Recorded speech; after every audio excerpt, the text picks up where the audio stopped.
The piercing wail of a police siren shattered the evening's tranquility. The flashing red and blue lights behind reflected in the rearview mirror, painting half of John Porter's face with pulsating streaks of light. He frowned, his grip tightening on the steering wheel.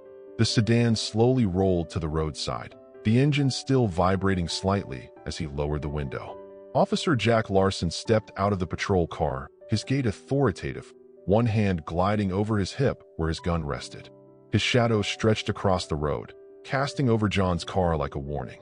"Driver's license and registration," Larson commanded, his voice not loud, but laden with authority. John took a deep breath, keeping his tone even. "Is there a problem, officer?" But the answer didn't matter. John knew this wasn't just a routine traffic stop. Before we delve into this story, let us know where you're watching from. Share your city or country name in the comments. And don't forget to subscribe. Tomorrow, we'll bring you another inspiring story crafted just for you. Little did John know, this moment would forever alter the course of his career. When a routine traffic stop turns into a career-defining moment, a police officer's worst assumptions collide with a truth he never anticipated. His target is the man who holds his future in his hands. Dusk began to settle over the streets of Sacramento, painting the sky in streaks of gold and amber. John Porter was on his way home from a long day at the office. His sedan hummed softly as he adjusted the air conditioning, eager to shake off the day's stress. The radio played softly in the background, a soothing balm against the city's bustling streets. He approached a yellow light, slowing as it turned red. That's when the blue and red lights exploded behind him, accompanied by the sharp wail of a police siren. John glanced at his rearview mirror, his brow furrowing slightly. He pulled over to the curb, rolling down his window as a patrol car parked behind him. Out stepped Officer Jack Larson, mid-30s, with a buzz cut and a gleaming badge on his chest. Larson adjusted his belt as he swaggered towards John's car, exuding the confidence of a man accustomed to being in control. "License and registration," Larson stated curtly, his voice flat but laced with authority. John complied without a word, reaching into the glove compartment for his registration and handing over his driver's license. His movements were deliberate and calm, but he could feel Larson's eyes scrutinizing him, as if searching for a reason to dig deeper. "Do you know why I pulled you over?" Larson asked, leaning closer to the window. "I'm not entirely sure," John replied evenly, his tone polite but firm. "You failed to come to a complete stop at the red light," Larson said, though there was a hint of hesitation in his voice. John's brow furrowed, but he nodded slightly. "I see. I thought I had slowed down in time, but I understand." Larson didn't reply immediately, instead lingering, his eyes narrowing as he studied John more closely. This was no longer a routine stop, at least not for Larson. His posture shifted subtly but noticeably, as if he had decided this was more than a minor infraction. The officer glanced down at the license in his hand. "You're not from around here, are you?" he asked. John hesitated for a fraction of a second before answering. "I moved here a few months ago. My address is on the license." But Larson wasn't really listening, his questions beginning to take on an edge, just sharp enough to suggest he was no longer concerned with a traffic violation. John's calm demeanor seemed to grate on him, and he leaned in closer. "Where were you rushing off to?" "Just heading home," John replied, his tone still steady, but the subtle shift in the air was palpable. Larson no longer saw John as just a driver. He saw something else, something suspicious. John could feel the tension mounting, but he didn't flinch. Little did he know that the calm exterior was not innocence, but control. This was just the beginning. Larson stepped back, folding John's documents with slow, exaggerated motions before tucking them into his breast pocket. He stood up straight, his expression morphing into something slightly smug, as if he had made up his mind about the man standing before him. "Step out of the car," Larson commanded. John's hands tightened on the steering wheel for a split second, but his face remained impassive. "Is there a specific reason for that, officer?" he asked, his voice measured. Larson's lip twitched, but he quickly masked it. "I asked you to step out of the car. You don't want to make this any harder than it has to be." The threat hung in the air, unspoken but unmistakable. John exhaled slowly and opened the door.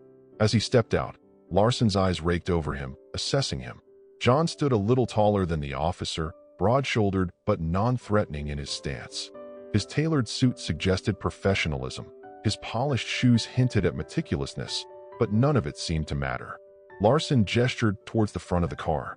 "Hands up where I can see them," Larson said. John complied, his movements calm and deliberate. "Is there something specific you're looking for, officer?" Larson gave a slight smirk. "Just routine. We've had a few incidents around here. Can't be too careful." John tilted his head slightly, meeting Larson's eyes directly. "Incidents involving men in business suits driving sedans? Or is this about something else?" The question landed like a punch, and for a moment, Larson's composure wavered. He straightened up, his hand sliding towards his belt, more reflex than necessity. "Watch your tone," he said, his voice hardening. "I'm merely asking a question," John replied.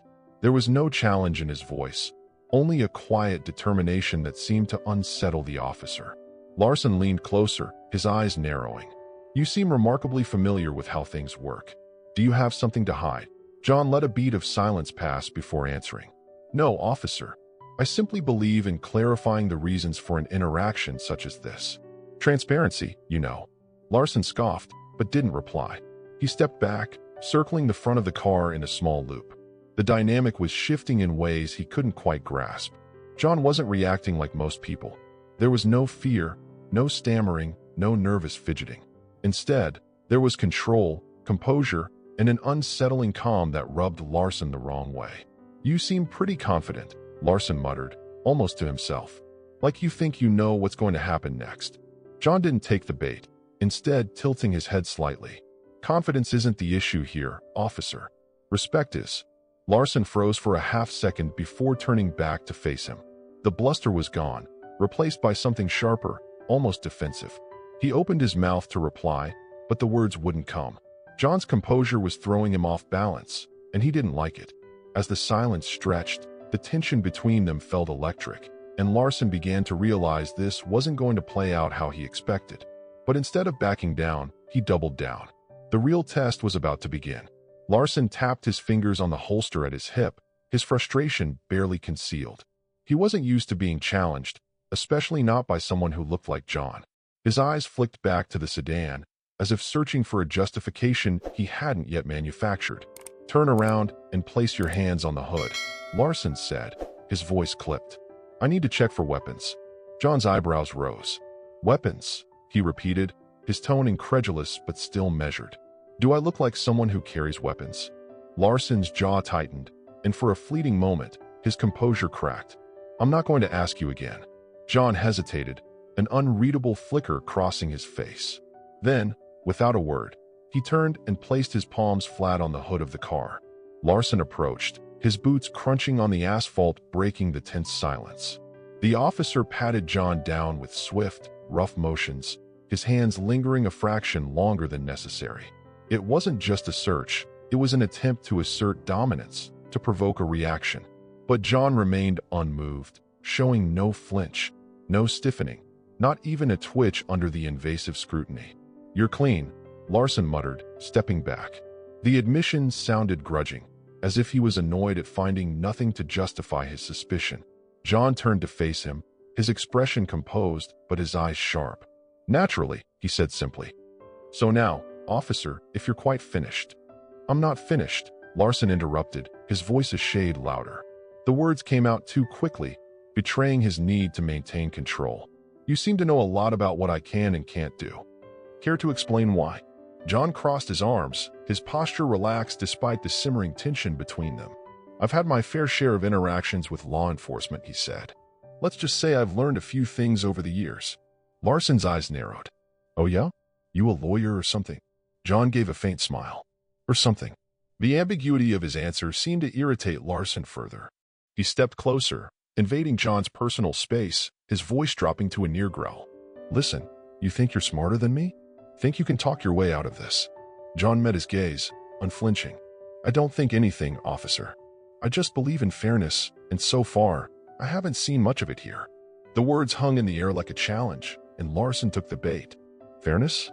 You think this is about fairness? People like you always."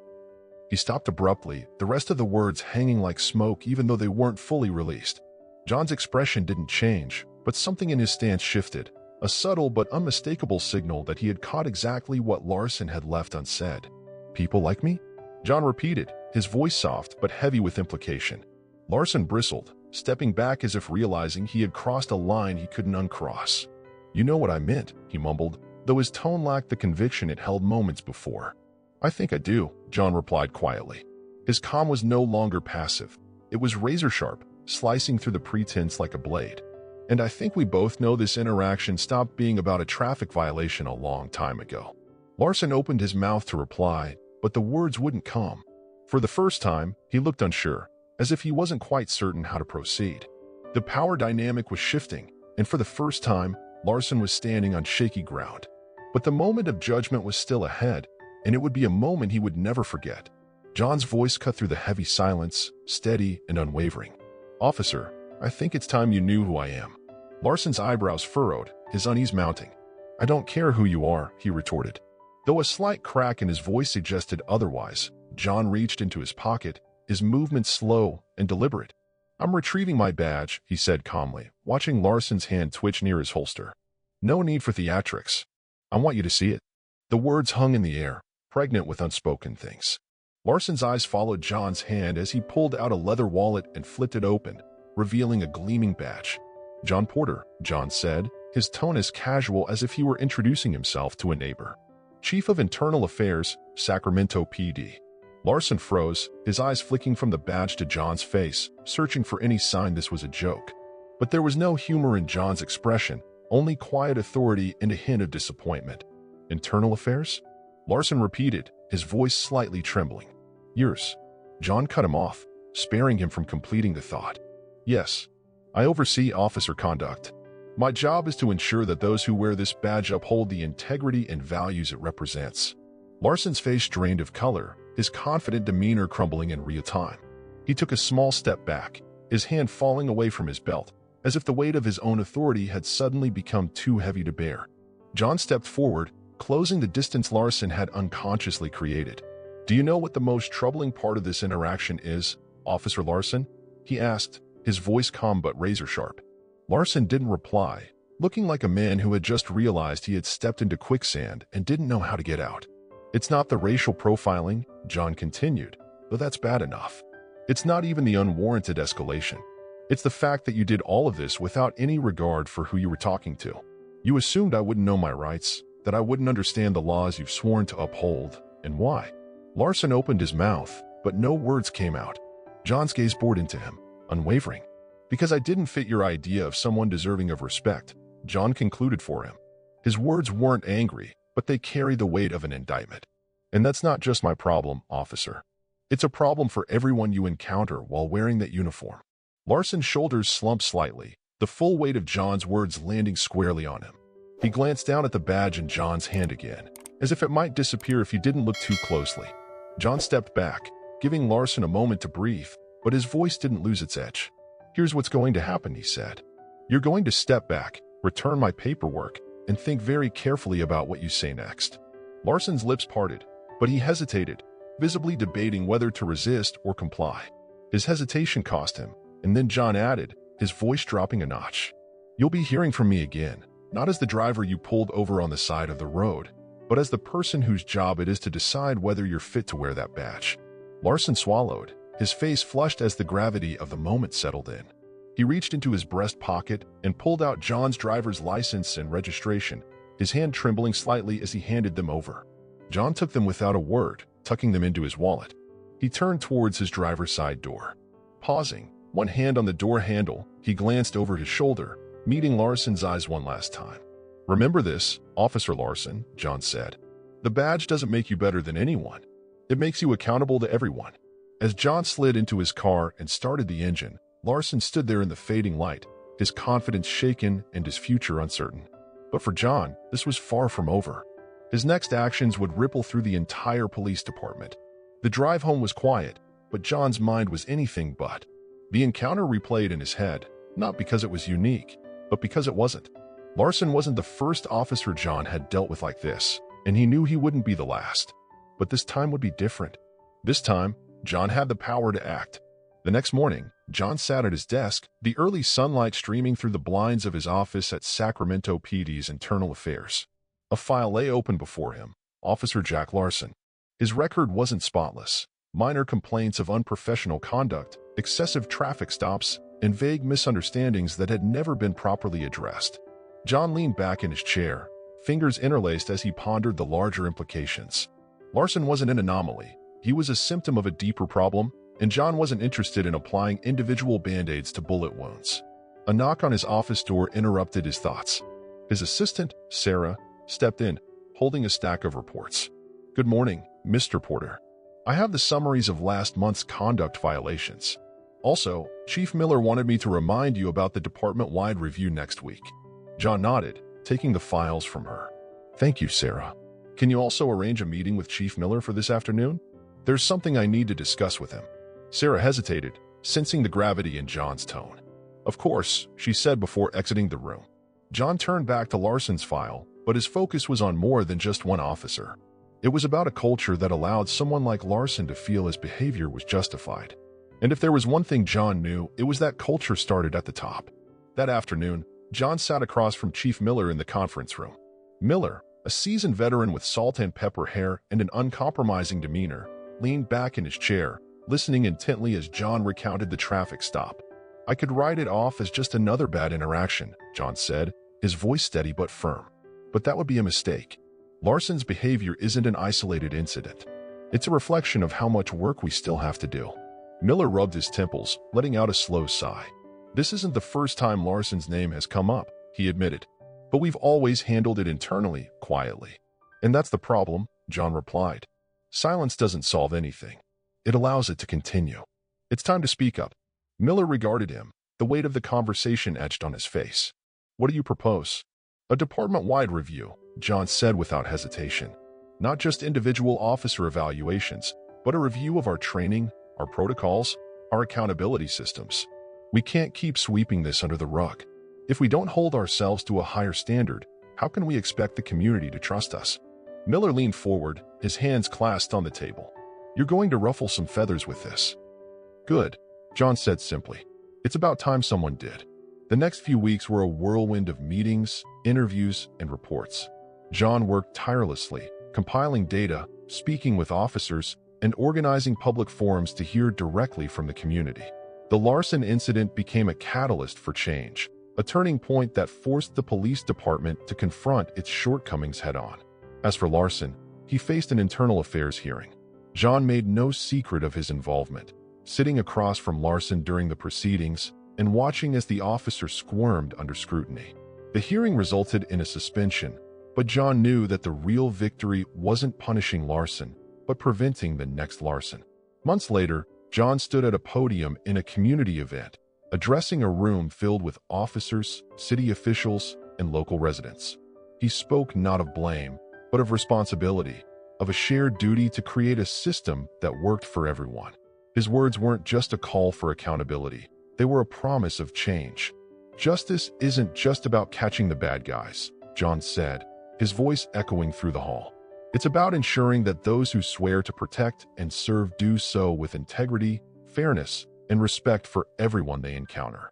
That's the badge I believe in, and that's the badge we're building together here." The applause was thunderous, but John didn't linger. For him, this wasn't the end of the story, but the beginning of a better one. As John stepped down from the podium, he glanced at the faces in the crowd, some skeptical, some hopeful, but all listening. He knew change wouldn't come overnight, but it would come, and for now, that was enough. What do you think about how John handled this situation? Would you have the composure and courage to confront such injustice? Share your thoughts in the comments. Your voice could spark positive change in our community. If this story resonated with you, please share it with your friends and family. A small action can spread a powerful message of justice, integrity, and courage. Thank you for watching till the end. Like, subscribe, and turn on the notification bell to not miss the next inspiring story. Let's build a society where respect doesn't depend on appearance, profession, or ethnicity, but on how we treat each other. See you in tomorrow's story. Thank you for supporting the channel. Please like, share, and subscribe for the latest updates.